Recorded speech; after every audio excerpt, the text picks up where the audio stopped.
Tuhan bersamamu. Inilah Injil suci menurut Lukas.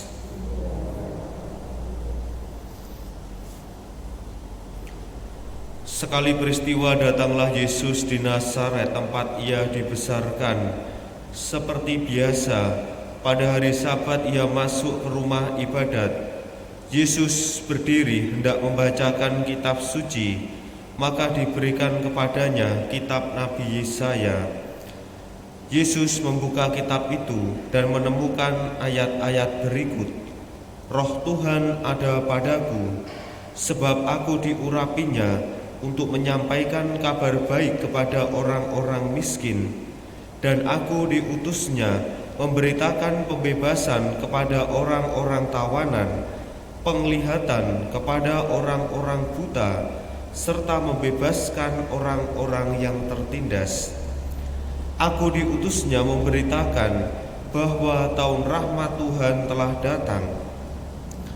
Kemudian Yesus menutup kitab itu dan mengembalikannya kepada pejabat. Lalu ia duduk, dan mata semua orang dalam rumah ibadat itu tertuju kepadanya. Kemudian Yesus mulai mengajar mereka, katanya, "Pada hari ini genaplah ayat-ayat kitab suci itu pada saat kalian mendengarnya." Semua orang membenarkan Yesus. Mereka heran akan kata-kata indah yang diucapkannya.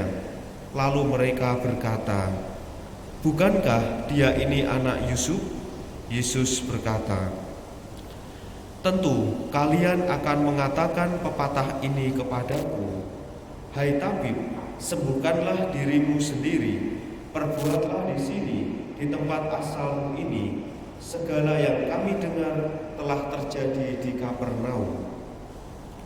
Yesus berkata lagi, "Aku berkata kepadamu, sungguh tiada nabi yang dihargai di tempat asalnya. Aku berkata kepadamu, dan kata-kataku ini benar."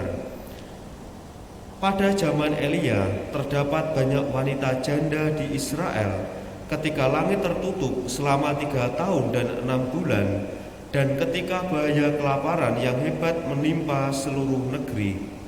Tetapi Elia diutus bukan kepada salah seorang dari mereka, melainkan kepada seorang wanita dijanda di Sarfat di tanah Sidon. Dan pada zaman Nabi Elisa banyak orang kusta di Israel, tetapi tiada seorang pun dari mereka yang ditahirkan selain Naaman orang Syria itu. Mendengar itu sangat marahlah semua orang di rumah ibadat itu. Mereka bangkit lalu menghalau Yesus keluar kota dan membawa dia ke tebing gunung tempat kota itu terletak, untuk melemparkan dia dari tebing itu. Tetapi Yesus berjalan lewat tengah-tengah mereka lalu pergi. Demikianlah sabda Tuhan.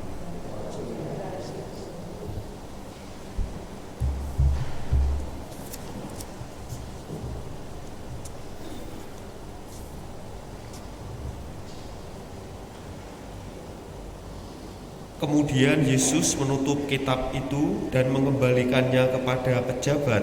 Lalu ia duduk, dan mata semua orang dalam rumah ibadat itu tertuju kepadanya. Saudara-saudara yang terkasih,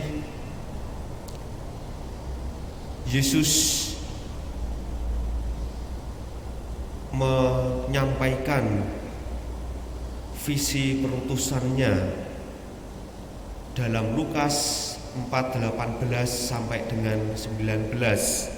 "Roh Tuhan ada padaku, sebab aku diurapinya untuk menyampaikannya kabar baik kepada orang miskin, dan aku diutusnya memberitakan pembebasan kepada orang-orang tawanan, penglihatan kepada orang buta, serta membebaskan orang-orang yang tertindas. Aku diutusnya memberitakan bahwa tahun rahmat Tuhan telah datang." Apa yang disampaikan Yesus ini telah membuat orang tercengang, membuat orang-orang yang ada di bait Allah saat itu mereka semua kagum dengan apa yang dikatakan oleh Yesus. Tetapi amat disayangkan, kekaguman itu kemudian runtuh seketika ketika mereka tahu siapakah Yesus itu. Orang tidak lagi melihat apa yang disampaikan oleh Yesus sebagai visi ilahi di dalam pelayanannya, tetapi justru kemudian orang lebih memilih dan melihat soal asal-usul dan latar siapakah Yesus itu. Disinilah kemudian orang pada akhirnya sulit untuk melihat apa yang baik dari dalam diri setiap orang. Saudara-saudari yang terkasih, kiranya sebagaimana peristiwa di dalam Injil, bisa jadi kita pun lebih fokus pada sesuatu yang mungkin itu bukan yang utama, tetapi kita melupakan yang utama, yaitu suatu kualitas batin, suatu kualitas iman yang disampaikan, yang dibawa, yang dihidupi oleh seseorang, oleh gereja di dalam seluruh kegiatan dan aktivitasnya. Tetapi justru kita seringkali terjebak dengan hal-hal yang bersifat kurang penting, lebih memikirkan hal ini, hal itu, dan sebagainya.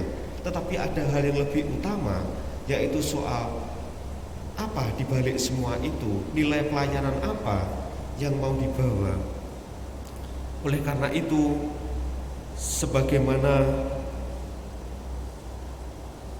orang-orang yang ada di dalam bacaan Injil yang dikisahkan pada hari ini, marilah kita tidak lebih memilih seperti orang-orang yang mereka hanya pada akhirnya menyibukkan dengan soal hal-hal yang kurang penting, tetapi justru kita berani memilih di balik itu apa yang sedang diusahakan, yang dikatakan, yang dihidupi, dan yang diberikan oleh Allah sendiri. Sebagaimana Yesus, Dia datang dengan visinya yang sangat jelas sekali, memberikan pembebasan serta penghiburan, dan kita diajak untuk lebih fokus kepada visi dibandingkan dengan hal-hal yang bersifat tempelan atau bersifat tambahan belakang.